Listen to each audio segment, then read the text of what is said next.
Imagine करें कि आप पूरे 72 दिनों तक प्लेन क्रैश में एक ऐसी जगह में फंस जाएं जहां चारों तरफ बर्फ ही बर्फ हो, न कोई इंसान, न कोई मदद और न खाने पीने को कुछ हो। बस चारों तरफ आपको अपनी मौत का साया नजर आए, लेकिन तभी आपके साथ कुछ ऐसा हो जाए जिसकी आपने बिल्कुल उम्मीद नहीं की हो। कहानी की शुरुआत होती है 13 अक्टूबर 1972 में, जब एक रग्बी टीम अपना फाइनल मैच खेलने अमेरिका से चिले जा रही थी। ये एक नॉर्मल फ्लाइट थी और जहाज के अंदर बैठे सभी प्लेयर्स बहुत खुश थे, क्योंकि उनमें से कई लोग पहली बार प्लेन में ट्रैवल कर रहे थे और ये सभी पहली बार अपनी कंट्री से बाहर किसी दूसरी कंट्री जा रहे थे। कुछ प्लेयर्स के साथ उनके फैमिली मेंबर्स भी थे जो अपने बच्चों को गेम में सपोर्ट करने के लिए उनके साथ जा रहे थे। प्लेन के टेक ऑफ करने के बाद जब वह एंडीज माउंटेन से होकर चिले की तरफ बढ़ने लगा, उस वक्त तक सब कुछ नॉर्मल चल रहा था। अंदर बैठे सभी प्लेयर्स बहुत खुश थे और विंडो सीट से बर्फीले पहाड़ों का नजारा देख रहे थे, लेकिन उन्हें पता नहीं था कि कुछ मिनट बाद उनके साथ कुछ ऐसा होने वाला है जिसके बारे में सोचने से भी डर लगता है। कुछ देर बाद अचानक मौसम खराब हो जाता है। एक बहुत ही तेज बर्फ का तूफान आ जाता है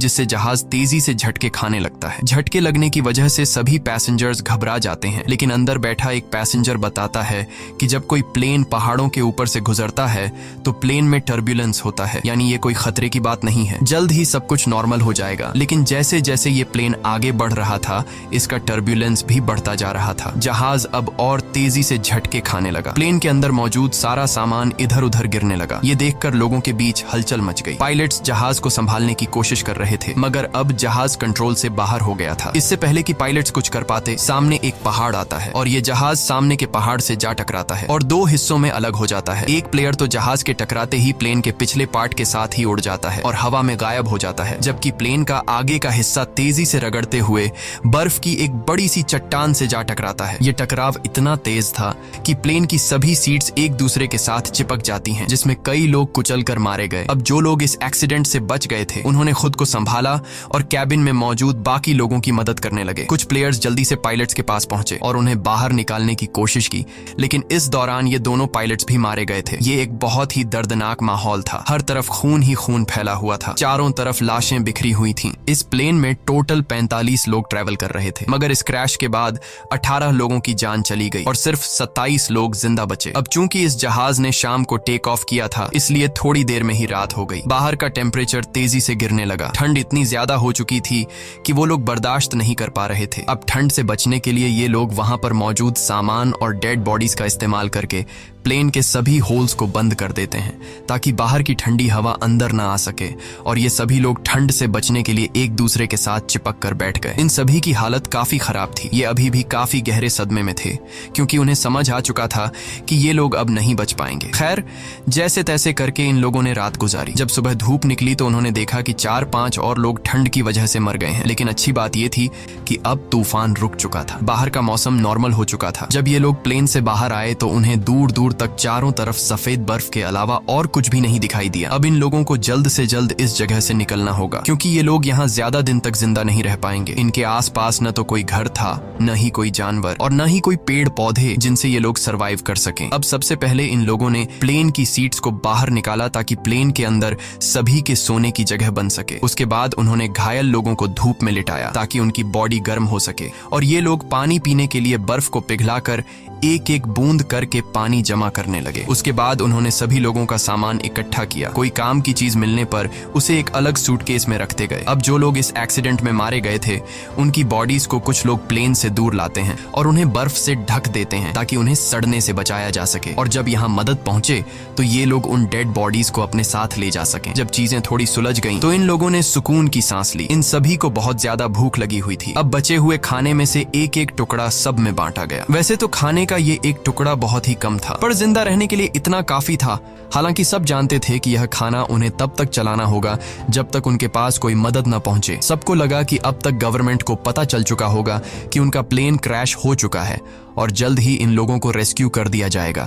इसीलिए वे सब एक साथ बैठकर मदद का इंतजार करने लगे। असल में जिस जगह उनका प्लेन क्रैश हुआ था वह दरअसल एक वैली थी जिसके चारों तरफ ऊंचे पहाड़ थे, जिस वजह से यहाँ से निकलना इतना आसान नहीं था। अभी ये बातें चल ही रही होती हैं कि तभी ऊपर से प्लेन गुजरता है। प्लेन को देखकर ये सभी जोर जोर से चिल्लाकर अपनी मौजूदगी जाहिर करते हैं, लेकिन इसका कोई फायदा नहीं होता क्योंकि वो प्लेन काफी ऊंचाई पर था, जिससे वो नीचे मौजूद फंसे हुए लोगों को देख नहीं पाता और प्लेन उनकी नजरों के सामने से होते हुए गायब हो जाता है। कुछ घंटे बाद रात हो गई। ये सभी एक्स्ट्रा कपड़े पहनकर प्लेन के अंदर छिप गए और अंदर मौजूद लगेज का इस्तेमाल करके प्लेन के सभी होल्स को बंद कर देते हैं। इस तरह से ये रात भी गुजर गई और अगली सुबह नांदो नाम के एक आदमी को होश आया जो प्लेन क्रैश के बाद से ही बेहोश पड़ा था। नांदो की हालत इतनी खराब थी कि वो अपने पैरों पर खड़ा नहीं हो पा रहा था, लेकिन इसके बावजूद वो अपनी बहन के पास गया और उसे गले से लगा लिया। जब नांदो ने अपने पेरेंट्स के बारे में पूछा तो उसे बताया गया कि उसके मॉम डैड मर चुके हैं। ये सुनकर उसे काफी दुख हुआ। उधर बाकी लोगों ने दोबारा से बर्फ पिघलाई और थोड़ा पानी इकट्ठा किया और उसे पीकर गुजारा करने लगे। उन्होंने जमीन पर एक्स का साइन भी बनाया ताकि ऊपर से गुजरने वाले जहाज को नजर आ सके। कुछ देर बाद एक और प्लेन उनके ऊपर से गुजरा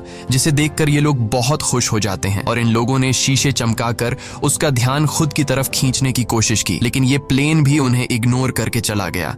ये लोग खुश थे क्योंकि उन्हें लग रहा था कि शायद उस प्लेन ने हमें देख लिया है और अब बहुत जल्द उनके पास मदद पहुंच जाएगी। लेकिन इस तरह से एक रात और गुजर गई पर कोई उन्हें बचाने नहीं आया। अब उन्हें समझ आ जाता है कि यहाँ हमें कोई भी बचाने नहीं आएगा, इसलिए ये लोग सोचते हैं कि हम सब इस बंद इलाके में अपनी जान कैसे बचा सकते हैं। तभी उन्हें ख्याल आया कि प्लेन के पिछले हिस्से में कुछ बैटरीज पड़ी थीं और अगर हम इन बैटरीज को यहाँ ले आए तो बैटरी की मदद से हम प्लेन के रेडियो को चला सकते हैं और बाहर की दुनिया से कांटेक्ट कर पाएंगे। अब सभी को ये आइडिया पसंद तो आया, लेकिन इस काम को अंजाम देना इतना आसान नहीं था जैसा वो सोच रहे थे, क्योंकि जहाज का पिछला हिस्सा जो क्रैश के दौरान टूटकर अलग हो गया था, पता नहीं वो हिस्सा अब कहाँ होगा। खैर, उन्होंने प्लेन के पिछले हिस्से को ढूंढने का फैसला किया। इसके बाद उन्होंने लेदर और कांच का इस्तेमाल करके कुछ गॉगल्स बनाए ताकि ये गॉगल्स तेज बर्फीले तूफान में उनकी आंखों का प्रोटेक्शन कर सके। और ग्रुप के 4 लोग उन बैटरीज को लाने चले गए, लेकिन थोड़ी दूर जाने के बाद जब उन्होंने पीछे मुड़कर देखा तो उन्हें उनका जहाज कहीं भी दिखाई नहीं दिया और अब उन्हें एहसास हुआ कि इतने सारे बर्फ के बीच किसी को भी उनका प्लेन नहीं दिखेगा और शायद इसीलिए अभी तक कोई उन्हें बचाने नहीं आया। अब ये लोग आगे बढ़ने की कोशिश करते हैं कि तभी वहां मौजूद बर्फ खिसकने लगी। ये देखकर ये लोग डर जाते हैं और वापस अपने जहाज की तरफ आ जाते हैं। इस तरह से इन लोगों को यहाँ फंसे हुए 6 दिन गुजर जाते हैं और 1 हफ्ते बाद प्लेन में मौजूद सारा खाना खत्म हो गया। अब ये इलाका बर्फ से ढका हुआ था और आसपास न तो कोई जानवर था और न ही कोई पेड़ पौधे। इसीलिए अब उन्हें अपना पेट भरने के लिए कुछ न कुछ तो करना होगा। खाने के लिए कुछ भी न मिलने पर वो लोग पत्थरों पर जमी हुई मॉस खाने लगे, जिसका टेस्ट बहुत ही गंदा था, पर मजबूरी में उन्हें खाना पड़ा। यहाँ नांदो ने कहा कि अगर उसे मरे हुए लोगों की बॉडीज भी खानी पड़े तो वो खुद को जिंदा रखने के लिए ये भी करेगा। ये सुनकर सभी लोग सोच में पड़ गए। जल्द ही इन सभी के बीच बहस होने लगी कि उन्हें मरे हुए लोगों को खा लेना चाहिए या फिर भूख से मर जाना चाहिए। कुछ लोगों का कहना था कि ऐसा करना ठीक नहीं, ऐसा करने पर हमें ऊपर वाला माफ नहीं करेगा। जिसके बाद उन्होंने अपने पेट पर पत्थर रखकर गुजारा किया। ऐसे ही वक्त गुजरता गया और वक्त के साथ साथ उनकी भूख भी बढ़ती गई। हाल ये था कि ये सभी अपने जूतों की लेस और सिगरेट तक खाने पर मजबूर हो गए, लेकिन कई दिनों से भूखे रहने के बाद उन चीजों से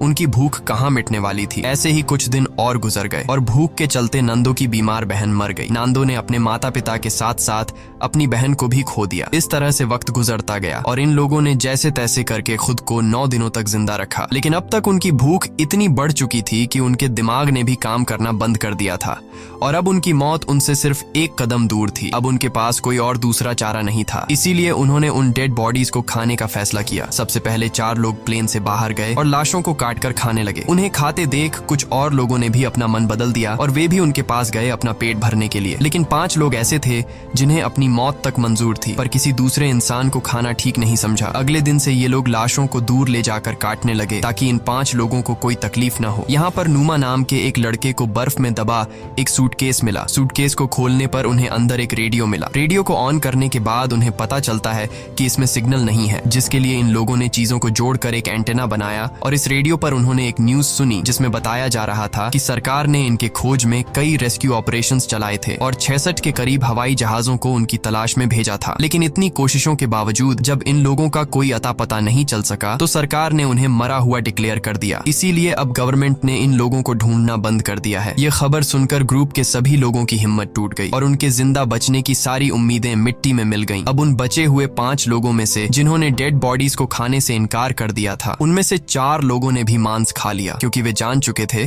कि यहाँ उनकी कोई मदद करने नहीं आएगा और अब उन्हें खुद कुछ करना होगा यहाँ से निकलने के लिए। यहाँ ग्रुप के 3 लोगों ने दोबारा से जहाज के पिछले हिस्से को ढूंढकर उसमें लगी बैटरीज को लाने का फैसला किया ताकि वे उसका इस्तेमाल करके बाहरी दुनिया से कांटेक्ट बना सकें और उन्हें बता सके कि हम अभी भी जिंदा हैं। इसके बाद 3 लोग प्लेन के पिछले हिस्से को ढूंढने निकल पड़े और कई घंटों तक चलने के बाद उन्हें प्लेन के कुछ टुकड़े मिले जिन्हें ये लोग उठा लेते हैं और साथ ही उस खिलाड़ी की लाश भी मिली जो क्रैश के वक्त उनसे बिछड़ गया था। उन्होंने उसकी लाश को दफना दिया और अपना सफर जारी रखा क्योंकि अब उन्हें भी अंदाजा हो चुका था कि प्लेन का पिछला हिस्सा यहाँ आसपास ही होगा। घंटों की चढ़ाई के बाद ये सभी काफी थक चुके थे और इन बर्फीली हवाओं के चलते उनका सांस लेना भी मुश्किल हो रहा था। जल्द ही रात हो गई और इन लोगों ने एक चट्टान की आड़ में छिपकर रात गुजारने का फैसला किया। अगली सुबह जब उनकी आंख खुली तो ये सभी बर्फ से ढके हुए थे और इन तीनों की हालत काफी खराब थी। ठंड इतनी ज्यादा थी कि उनमें से एक की तो आंखें तक जम चुकी थीं और बाकी दोनों अपने पैरों पर खड़े होने लायक भी नहीं थे। अब उनमें आगे बढ़ने की ताकत तो बिल्कुल नहीं थी, इसीलिए ये सभी प्लेन के बाहर की लोहे की शील्ड पर बैठकर पहाड़ से नीचे उतर आए। इन लोगों को खाली हाथ देखकर पूरे ग्रुप में उदासी छा गई और उस आखिरी बचे आदमी ने भी इंसानी मांस खा लिया और अपनी किस्मत को कोसता हुआ सो गया। ऐसे ही दिन गुजरते गए और इन लोगों ने जैसे तैसे करके खुद को 17 दिनों तक जिंदा रखा। लेकिन यहाँ बुरी बात ये थी कि पिछले 5 दिनों से बाहर का मौसम काफी खराब था। तूफान से बचने के लिए सभी प्लेन के अंदर बैठे होते हैं कि तभी एक बड़ा तूफान आता है और प्लेन को अंदर बर्फ से भर देता है। अंदर मौजूद कई लोग बर्फ के नीचे दब जाते हैं। अब जो लोग ऊपर रह गए थे वो इस हादसे से काफी घबरा गए, लेकिन फिर उन्होंने हिम्मत दिखाते हुए बर्फ को खोदकर अंदर दबे लोगों को बाहर निकाला। अब सभी लोग तो समय रहते बाहर आ गए, लेकिन एक लड़की बर्फ में काफी नीचे तक दब गई थी जिसकी बर्फ में दम घुटने से मौत हो गई। ये लोग बहुत ज्यादा घबराए हुए थे और ये लोग इस हादसे से ठीक से संभल नहीं पाए थे कि तभी उन्हें बाहर से अजीब सी आवाजें सुनाई देने लगीं। जब ये लोग बाहर की तरफ देखते हैं तो उन्हें पता चलता है कि एक और तेज तूफान उनकी तरफ आ रहा है जो पहले से भी ज्यादा तेज है। एक और तूफान आता है और ये सभी दोबारा से बर्फ में दब जाते हैं। ये तूफान इतना तेज था कि पूरा का पूरा जहाज बर्फ से भर गया। कुछ लोगों की तो मौके पर ही मौत हो गई। अंदर फंसे लोगों के पास अब निकलने का कोई रास्ता नहीं था, जिसमें से एक साथी ने फटाफट जहाज की छत में एक छेद बनाया ताकि उन्हें ऑक्सीजन मिल सके और दम घुटने से बच सकें। ये लोग हाथ जोड़कर सिर्फ यही विश कर रहे थे कि अब उनके ऊपर और बर्फ न गिरे, वरना ये सभी हमेशा के लिए यहीं दबकर रह जाएंगे। कुछ घंटों बाद उन्होंने खुद को संभाला और कुल 8 डेड बॉडीज को इकट्ठा करके उन्हें कोने में रख दिया। अब इस तरह से उन्हें यहाँ फंसे हुए 18 दिन गुजर चुके थे और उनका भूख से बुरा हाल हो गया था। अब जिंदा रहने का सिर्फ एक ही रास्ता था कि वे अंदर मौजूद डेड बॉडीज का मांस खा लें, लेकिन ऐसा करना इन सभी के लिए बहुत मुश्किल था क्योंकि ये सभी डेड बॉडीज उनके अपने लोगों की थीं। अब ये सब देखकर नुमा नाम के उस लड़के ने खुद पर से कंट्रोल खो दिया। वो गुस्से में आया और प्लेन की खिड़की तोड़ने लगा। इस दौरान कांच का एक टुकड़ा उसके पैर में घुस गया, लेकिन इसके बाद भी वो रुका नहीं और बर्फ में छेद करता गया। पूरे 2 दिनों की मेहनत के बाद ये सब ऊपर की तरफ छेद करने में कामयाब हुए, जिसके बाद वे सभी बाहर निकल आए। बाहर आकर ये सभी इतने खुश थे जैसे ये सभी मौत की कैद से आजाद हो गए हों। उन्होंने जिंदा बचने की खुशी मनाई और फिर बर्फ खोदकर प्लेन को बाहर निकालने लगे। इस दौरान नुमा नोटिस करता है कि उसके पैर में जो चोट लगी थी उसमें अब कोई दर्द नहीं है क्योंकि बर्फ ने उसके जख्म को सुन्न कर दिया था। हालांकि वो इस पर ज्यादा ध्यान नहीं देता और बर्फ खोदना जारी रखता है। अब आसमान में सूरज निकला हुआ था, इसलिए उन्हें बर्फ खोदने में ज्यादा परेशानी नहीं हुई और कुछ घंटों में ही जहाज बाहर आ गया। अब धूप काफी अच्छी थी, इसलिए वे सभी प्लेन के पिछले हिस्से को ढूंढने की सोचने लगे, लेकिन उन्हें कोई आइडिया नहीं था कि वे इन बर्फीली रातों का सामना कैसे करेंगे। इसलिए उन्होंने थोड़ा और इंतजार करने का फैसला किया क्योंकि गर्मियों का मौसम आने वाला था और इस दौरान इस चढ़ाई को पार करना थोड़ा आसान होगा। देखते ही देखते 34 दिन गुजर गए और अब मौसम पहले से थोड़ा बेहतर हो गया। अब जो लोग पहली बार प्लेन की तलाश में गए थे उनकी तबीयत अभी तक खराब थी और वे दोबारा से चढ़ाई करने की हालत में बिल्कुल नहीं थे। कुछ घंटों बाद उन्हें पता चलता है कि उनका एक और साथी भूख के चलते मर गया है। ये देखकर ये लोग बहुत ज्यादा मायूस हो जाते हैं और उसे बर्फ में दफना देते हैं। ऐसे ही 2 दिन और गुजर गए और 36वें दिन उन्होंने फैसला किया कि अगर उन्हें अपनी जान बचानी है तो जहाज के बैक साइड से बैटरीज लाकर बाहरी दुनिया को इन्फॉर्म करना होगा, वरना हम एक एक करके सब मर जाएंगे। जिसके बाद ग्रुप के 4 लोगों ने ऊपर चढ़ाई करने का फैसला किया और उन 4 लोगों के नाम थे रोबर्टो, टिंटिन, नूमा और नांदो। इन लोगों ने ठंड से बचने के लिए ढेर सारे कपड़े पहने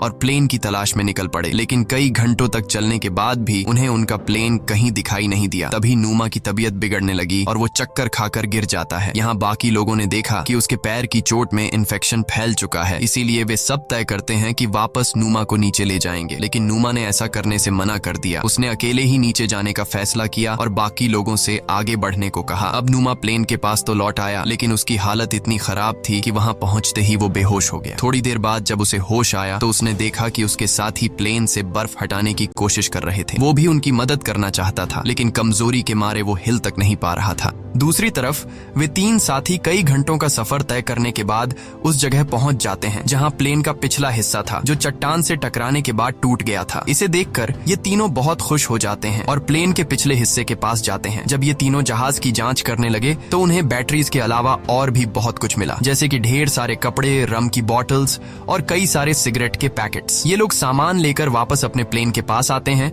जहां उन्होंने बैटरी को प्लेन के रेडियो में डाला और बाहरी दुनिया से कांटेक्ट बनाने की कोशिश की, लेकिन बदकिस्मती से रेडियो खराब हो चुका था और इस तरह से उनकी आखिरी उम्मीद भी मिट्टी में मिल जाती है। उधर नोमा की तबीयत भी बिगड़ती जा रही थी और अब उसका इन्फेक्शन पूरी बॉडी में फैल चुका था। प्लेन से मिला खाना भी अब खत्म हो गया था, इसलिए ये सभी दोबारा से ह्यूमन मीट खाने लगे। नोमा ने खाना पीना बंद कर दिया ताकि बाकी लोगों के लिए ज्यादा खाना बचे, क्योंकि वह जान चुका था कि अब उसकी जान नहीं बचेगी। अब ग्रुप के कुछ लोग एक बार फिर प्लेन के पिछले हिस्से तक गए, इस उम्मीद में कि उन्हें कुछ काम लायक मिल सके। इस बार उनकी किस्मत ने साथ दिया और उन्हें एक वाटरप्रूफ कपड़ा मिला, जिससे जोड़कर उन्होंने एक स्लीपिंग बैग बनाया। इसके बाद उन्होंने रेडियो पर खबर सुनी कि प्लेन क्रैश को 58 दिनों के गुजर जाने के बाद अब सरकार उन्हें ढूंढने के लिए एक आखिरी मिशन चलाएगी। ये खबर सुनकर सभी में दोबारा से जान आ गई और जिंदा बचे रहने की एक छोटी सी उम्मीद मिली। यहाँ कुछ लोगों ने कहा कि हमें यहीं रुककर उनका इंतजार करना चाहिए, जबकि बाकी लोगों ने कहा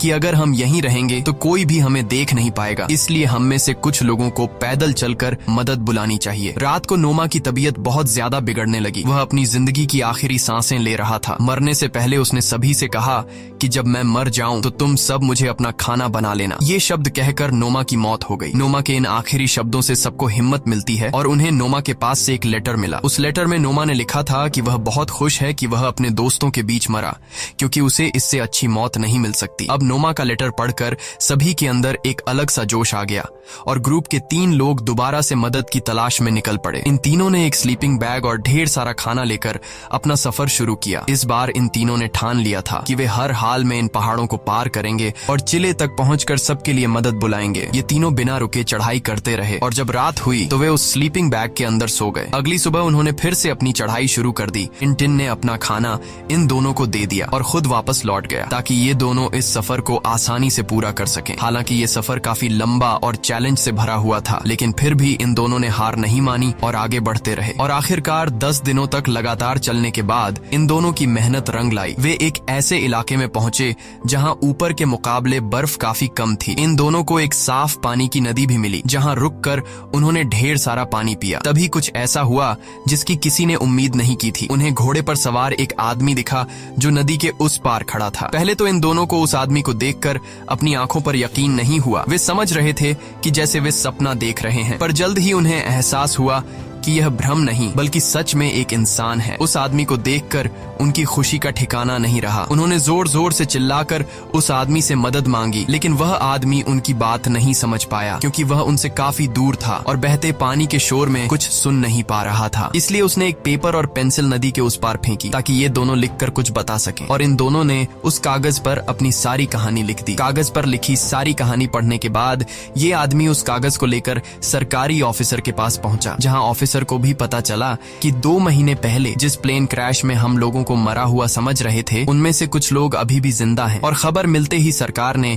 इन सभी लोगों को बचाने का मिशन चालू कर दिया। ये आदमी रोबर्टो और नांदो को अपने घर ले आया, जहां उन्होंने पेट भरकर खाना खाया। अब ये खबर पूरे शहर में आग की तरह फैल गई और बहुत जल्द वहां रिपोर्टर्स का मेला लग गया और बर्फीले पहाड़ों के बीच फंसे लोगों ने भी ये खबर रेडियो पर सुन ली, जिससे सभी खुशी के मारे उछलने लगे। इसके बाद उन्होंने अपने हाथ मुंह धोए और अपना अपना सामान पैक कर लिया। जल्द ही रेस्क्यू टीम रोबर्टो और नांदो को लेकर उस लोकेशन पर पहुंची और प्लेन क्रैश के 72 दिनों बाद आखिरकार उन लोगों को बचा लिया गया। इसके बाद इन सभी लोगों को शहर लाया गया जहां ये लोग अपने परिवार वालों से मिले और शहर के सभी लोगों ने इनका हीरोज की तरह स्वागत किया। अब इन सभी लोगों को हॉस्पिटल में एडमिट किया गया। यहाँ इन सभी ने एक दूसरे को नहलाने में मदद की और फिर इन लोगों को अलग अलग बिस्तर दिए गए। लेकिन उस रात भी ये सभी एक दूसरे के साथ सोए क्योंकि इस हादसे के बाद ये सभी काफी गहरे सदमे में थे। कहानी के एंड में हमने जाना कि इस प्लेन में कुल 45 लोग ट्रैवल कर रहे थे, जिनमें से सिर्फ 16 लोगों की जान बच पाई। इसी के साथ सच्ची कहानी पर बनाई गई ये फिल्म खत्म हो जाती है। अगर आपको स्टोरी अच्छी लगी हो तो हमारे चैनल को सब्सक्राइब और वीडियो को लाइक जरूर कीजिएगा।